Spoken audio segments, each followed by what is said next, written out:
ఉగ్రం మూవీలో ముగ్గురు అని చెప్పి ఒక వరల్డ్ ని చూపించారు. కేజీఎఫ్ లో నరాచి అని చెప్పి ఇంకో వరల్డ్ చూపించారు. సలార్ లో కాన్సార్ అని చెప్పి ఒక వరల్డ్ అయితే చూపించారు. ఇప్పుడు డ్రాగన్ లో ఎలాంటి వరల్డ్ చూపించబోతున్నారు అని చెప్పి భరద్వాజ్ గారు లెవెల్త్ క్వశ్చన్ అయితే అడగడం అయితే జరిగింది. దానికి ప్రశాంత్ నీల్ గారు అయితే ఇలా అయితే జవాబు అయితే ఇచ్చారు. నేను ప్రీవియస్ మూవీలో చేసినట్లుగానే డిస్పోటియా వరల్డ్ అంటే లేని ప్రపంచాన్ని సృష్టించడం, లేని ప్రపంచాన్ని తీసుకొని రావడం, అద్దరిపోయే జవాబు అయితే ఇచ్చాడు.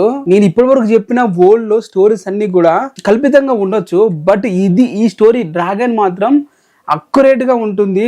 మ్యాచ్ ఆ టైం పీరియడ్ కి మ్యాచ్ అయ్యేటట్లయితే ఉంటుంది, అక్యురేట్ గా ఉంటుంది అని చెప్పి అయితే ప్రశాంత్ నీల్ గారు అయితే అన్నారు. సో ఈ స్టోరీ అనేది కోల్కతా, ముంబైలో సెట్ అయి ఉంటుంది అండ్ అక్కడ ఉన్న ప్లేసెస్ రియల్, అలాగే ఆ సెట్స్ అనేవి రియల్. సో నేను ఈ స్టోరీ అనేది ఓపియం ట్రేడ్ అలాగే హీరోని మధ్య అయితే నేనైతే డెవలప్ అయితే చేశాను. సో అది యాక్చువల్ గా బ్రిటిష్ వార్ మన ఇండియా నుంచి వదిలి వెళ్ళిపోయేటప్పుడు అది నిజంగా ఉంది, అది ఆ ట్రేడ్ అనేది. సో నేను కరెక్ట్ ఏరియా అయితే డిజైన్ అయితే చేశాను, ఒక ప్లే గ్రౌండ్ అయితే క్రియేట్ అయితే చేశాను ఒరిజినల్ ఈవెంట్ కి. సో నేను అదే ఈ ఫస్ట్ గ్లింప్స్ ద్వారా జనాలకి చెప్పాలనుకుంటున్నాను, అదే చెప్పానని చెప్పి అయితే క్లియర్ గా అయితే అనుకుంటున్నా.